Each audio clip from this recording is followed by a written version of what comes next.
लेकिन बिहार भारत में पूरा का पूरा प्राइवेटिक निजीकरण करने के लिए, जैसे उत्तर प्रदेश में 60 आप देखिएगा कि साढ़े 60 हजार स्कूल बंद हो गए, लगभग सरकारी स्कूल बंद हो रही है, टीचर की सही क्वालिटी के साथ भर्ती नहीं हो रहा है।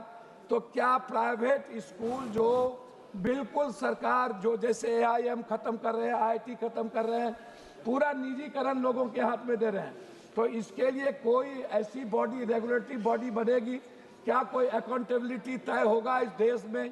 कौन इसके लिए कानून अच्छा था कि खराब था, ये तय कौन कर रहा है?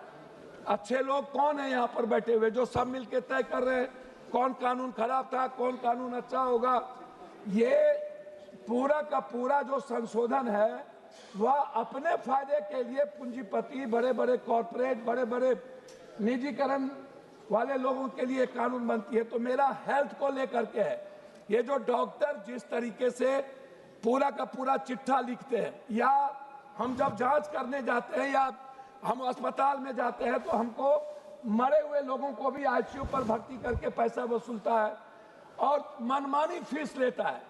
कोई जांच नहीं है इसके लिए, कोई जांच वालों के लिए कानून नहीं है, कोई प्राइवेट जांच वाले के लिए जितना पैसा हो, तो क्या इसके लिए भी कोई कानून? 71 कानूनों में बदलाव में आप व्यवस्थित कर रहे हैं, क्या डॉक्टर मनमानी ना करे? क्या ये डॉक्टर पर रेगुलेटरी बॉडी बने, कोई इसको देखने वाला हो? क्या हमारे माननीय MP, विधायक या चुने हुए प्रतिनिधि की भी कोई उसमें भागीदारी होगी कि आप पूरा का पूरा सरकारी को दे दीजिएगा, पूरा का पूरा नौकरशाह के हाथ में दे दीजिएगा? ये नौकरशाह इस देश को गुलाम बना देगा और नौकरशाह देश को चलाता है, हमारे नेता नहीं चलाते हैं, इसीलिए अकाउंटेबिलिटी वहां होनी चाहिए। तीसरी चीज, भू हदबंदी कानून लागू हुआ, लेकिन ना तो किसी को गरीब को जमीन मिलता है, ना लाभ कार्ड मिलता है।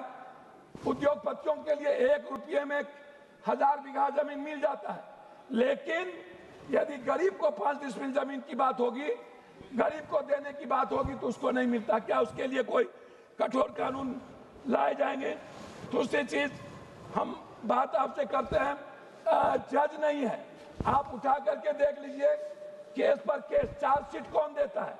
जो लोग चार्जशीट लिखते हैं, डायरी लिखते हैं, वो प्रभावित होता है सरकार से। क्या उसके लिए कोई अकाउंटेबिलिटी तय होगी? गरीब आदमी जेल में रहते हैं, सारे बड़े बड़े पैसे वाले बाहर में रहते हैं, उनके लिए कोई कानून नहीं है। जज पर कोई अकाउंटेबिलिटी तय होगी कि नहीं, कि जज क्या करेंगे, जज किससे मिलेंगे, जज कैसे प्रभावित होंगे? कोर्ट में जज पार्टी बनकर के बात करता है, जैसे हाई कोर्ट में कुछ जज है जो ओपन बात करता है पार्टी बनकर के, सुप्रीम कोर्ट में बात करता है, क्यों? क्या इसके लिए कोई कानून नहीं होगा? उसके बाद जो लगातार हाई कोर्ट, और जितना स्टेट में है, बिहार में 1 हाई कोर्ट है, क्या पूर्णिया में कोई हाई कोर्ट बनेगा? क्या और भी हमारे यहाँ हाई कोर्ट बनने की कोई संभावना है ताकि अधिक से अधिक कानून निष्पादन हो? दूसरी चीज, जो लोअर कोर्ट है, डिस्ट्रिक्ट कोर्ट, उसको पावर बहुत कम है और उसको केस को सही तरीके से वो डरा हुआ रहता है और वो सही रूप से डिस्ट्रिक्ट कोर्ट अपने चीजों को बाहर कर देता, कहता जाइए हाई कोर्ट, मैं नहीं देखूंगा। तो ऐसी चीजों को क्या लाने के लिए क्या आप कोई व्यवस्था करेंगे? तीसरी चीज, हमारे यहाँ शराब में गलत तरीके से कोई कानून नहीं है, बंद कर दो, लाखों लोगों को बंद कर दिया गया। उस गरीब का क्या मतलब? जो शराब बेचता है वो जेल में नहीं, जो पदाधिकारी पैसा लेता है वो जेल में नहीं, ये इसके लिए क्या कानून है? अंतिम में मैं 2 बात करना चाहता हूँ। एक है जो आम आदमी मोटेशन करता है, जो जाता है CO के पास, ADM के पास, DCLR के पास, मैडम मोटेशन जमाबंदी में लाखों करोड़ों रुपया लिए जाते हैं। एक CO पूर्णिया का इस ब्लॉक का CO प्लस कर रहा हूँ 5 लाख रुपया, 2 लाख रुपया लेता है एक CO जमाबंदी के लिए। गरीब आदमी अपना जमाबंदी मोटेशन नहीं कर पाता है, मिडिल क्लास के लोग। दूसरी अंतिम चीज, जो शहर में लगातार बिहार में बुलडोजर चल रहा है, गरीब आदमी को आपने कुछ दिया नहीं, जमीन नहीं दिया, नहीं 5 डिसमिल जमीन दिए नहीं, शहर में किसी भी दुकानदार को आपने दुकान नहीं दी, आप व्यवस्थित नहीं किया, और उसके बावजूद उसके पूरे बाजार को सब किसको कि मैं सुंदर सौंदर्यीकरण करूंगा, बारे बार आप सरकारी जमीन पे ठीक है। लगातार अंत ब्लास्ट कीजिए। कर रहे हो।